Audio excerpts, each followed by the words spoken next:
Welcome, Thunder fans, to another episode of Rumblin with the Thunder. I am your host, Big Land. Thank you for tuning in today. Today's episode is a straight breakdown of Game 2 NBA playoffs against Oklahoma City and the Memphis Grizzlies. How y'all feeling out there? It's a pretty good game. Y'all feel good about that win? I do too. So I'm going to hop into the program today and just start off with the fans, you. The one that I do this for, the ones I'm trying to connect to. The big question coming into this game was how Memphis was going to respond after getting a historic 51 points put on them in a beatdown of game one. Everyone wanted to see what they had. Everybody wanted to see if they was going to come out swinging or the Thunder was going to keep on rolling. At the beginning of the game, I want to point out to the fans, this is what makes Oklahoma special. Early on, we was going back and forth with Memphis. Nobody really had put up any buckets yet. Chet Holmgren went to the free throw line.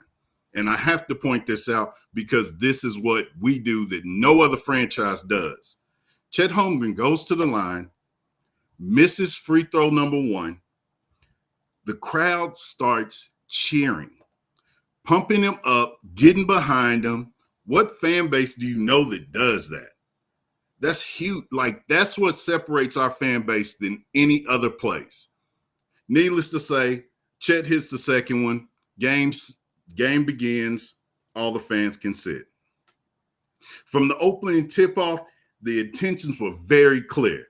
Opening up a 9-0 run, holding Memphis scoreless to the first 3 minutes.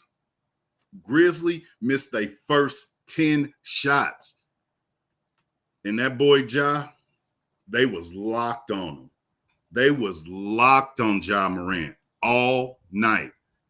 Chet Holmgren on one drive, I remember Chet Holmgren was just lurking.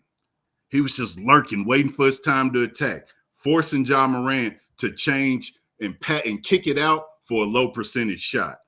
I want to point this out really about Chet Holmgren. That's huge.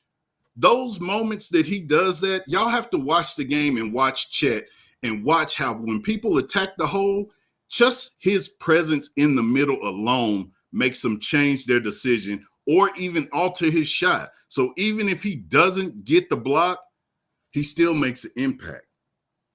Their coach was frustrated. Ja looks frustrated. They call the timeout. They come back from commercial. Ja looks defeated. He looks like he's throwing in the towel. Like, really. And that was the first quarter. That was early in the first quarter. I felt like Ja had threw in the towel.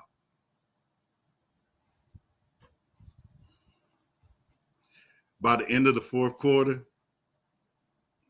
we up 15. We up 15, 32-17, and I personally was loving it. It's like that Lil Wayne verse, man. It's just a victory lap, baby. I'm just jogging. We ain't even got started yet. We ain't even on a sprint yet.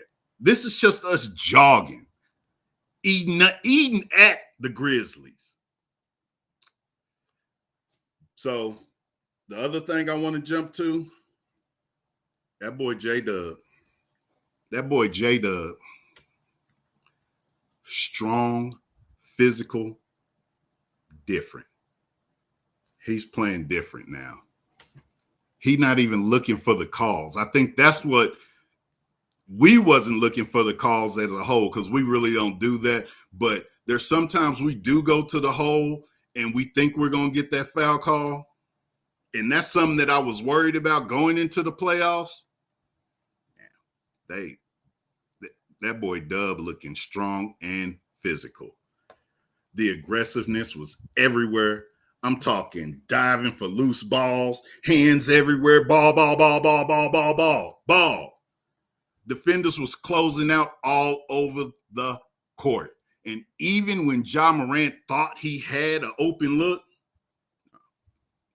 somebody was there. The second quarter really brought out that depth that I've been talking about, if you watch some of my other shows, like the depth shined in that second quarter. By the end of halftime, we had, which I haven't called them that now yet, but I'm gonna call them that now. The Oklahoma Big Three, man. SGA, Shea, and Dub all ended off with 12 by halftime. We had two more people who had 8, and then it went 6, 5, 4, 3. That's that balanced attack. That's a balanced attack right there. It's going to cause a problem. It's going to cause an issue. It is. It's really going to cause an issue to a lot of the team as this playoffs gets rolling. So I gotta say this too. At the end of that first half, we even set another team playoff record with 12 threes in the first half. Big. This team never ceased to amaze me because, how can I put it? With having the KD-Russ-Harden era, I know a lot of those records was high, and for us to just be beating team records after beating team records, like, this team is amazing. Like, I love this team so much. I love this team more than that KD-Russ era. It's hard, and all they have to do is get to the finals, and you can really compare them to that era. I want to also point out the Ja Morant big time block on Chet Holmgren. Why am I bringing that up? Because it wasn't a block. It was a goaltend. It was a goaltend. You saw the ball arc up, hang, and then he spikes it like we playing volleyball. But I understand. I really understand where that's coming from.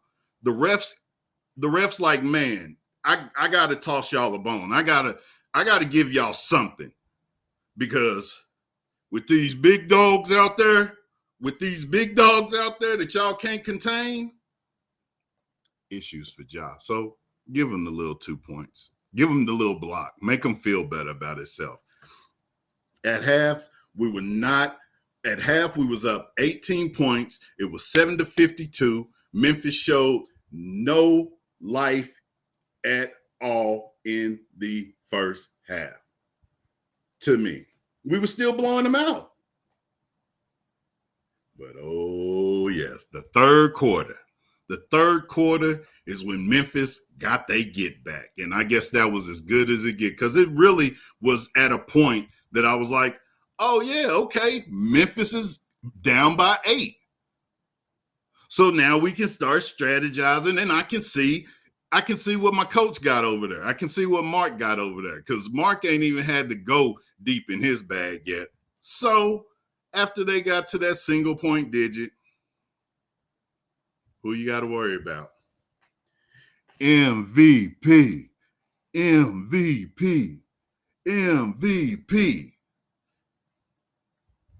Shea hit a quick 8 in that third quarter, ending off the game with 27, 8, 5, and 2 steals. He's really, I can't say struggle, so I'm going to say he's really had a slow start in this series, but I think he'll be fine. I know he'll be fine. I ain't take that out. I know he'll be fine. JDub, again, the contact. This is so important for us to advance to where we're trying to go. The physicality of JDub now is different. Like I said, I'm talking about this. Why? Because of the monster dunk he had when he just, he gave him that little chicken wing. What was that? The little chicken wing? He just hooked him, get out of my way, and just dunked it. Man, I love seeing that growth from JDub. And that was an issue he had in the Dallas series last year. But I don't see it right now. And I know I won't see it right now. I'm looking more towards the next round against either Denver or the Clippers. I need to see if he has that same aggressiveness, if he uses that strength the same way. I need to see that.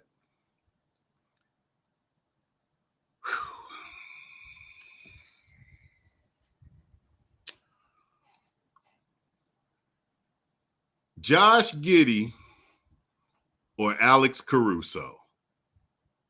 Josh Giddey or Alex Caruso is something some people was talking about early in the season. Let's talk about Caruso. To me, last night, the night before, if y'all just watch Caruso, the LA series in the season, in the regular season, energy, hustle, and it was at the forefront of this game. I had to give this man a name last night, and you may think it's corny, but I'm rolling with it. Playoff Russo. Playoff Russo. Get him. He was all over the place, all over the floor. Energy, just crazy. I speechless. Go Caruso. And then we got to talk about Kase. Because this is what Kase do now. Kase just like dunking. He just like dunking on people and showing out. He shakes, he fakes Edie. One-handed throwdown. It's the cherry on top right there. It was the cherry on top. And to cap everything off, Chet Holmgren with the back-to-back highlights, with the block on one end, and then the monster dunk on another end. Big time. Chet ended off the game with 20 points, 11 boards, and 5 blocks. Big time for him. And the Thunder's defense held Memphis scoreless for nearly 4 minutes to start the fourth. And they never recovered. Final score, Thunder 118, Grizzly 99.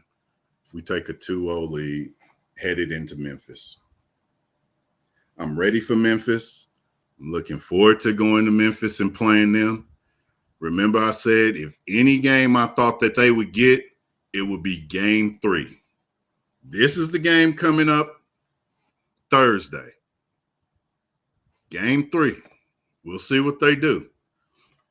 Every game this series, we beat them by double digits. 6 meetings, all double-digit victories.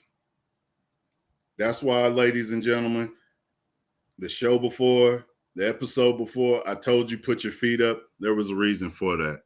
Thunder forced 15 turnovers and converted them into 25 points. Mark Daigneault kept the lineup very tight, 9-man rotation.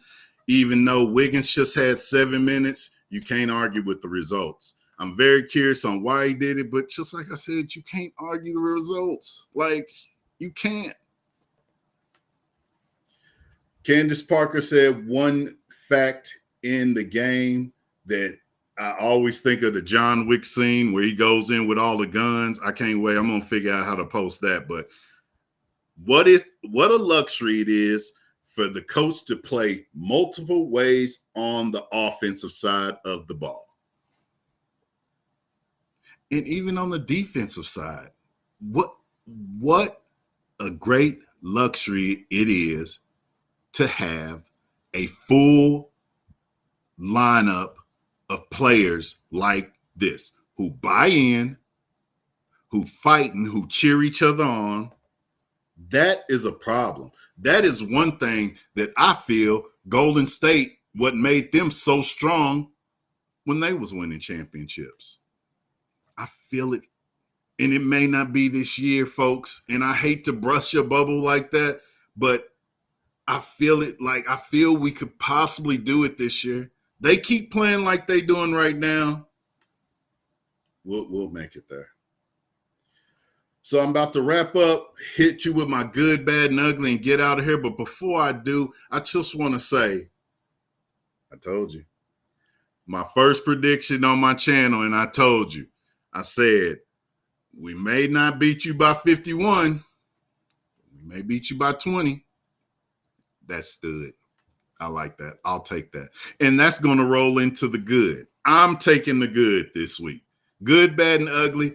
I'm taking the good for my prediction. My first prediction, because I even said on the very first program, this is what it's about. I want to show y'all how much ball I know, and hopefully y'all be like, man, Big Lance know what he's talking about. So I give myself the good. I love the Thunder's balance, defense, energy, and that's the story in the series so far. My bad meaning good, is the balanced scoring from the new big three. The Thunder new big three. Chet 20, Dub 24, Shea 27. Huge. End off the show, my ugly. That's my guy. I love Shea. You see him right there. I love Shea. That's my guy. But I'm going to give it to Shea for the ugly field goal percentage he had last night. He shot 10 for 29 and 3 for 10 from threes. That was bad, but, man, there is no alarms. There's no worries. Like, I'm not worried. We need Shea from next round on. Not worried about Memphis. I'm worried about beyond. Let me know what you think in the comments. Can Memphis bounce back at home in game 3? Or is this Thunder train just way too strong and we're going to keep on rolling? Hit me in the likes, the comments, subscribe. Thank you for tuning in. This is Big Lance. Peace.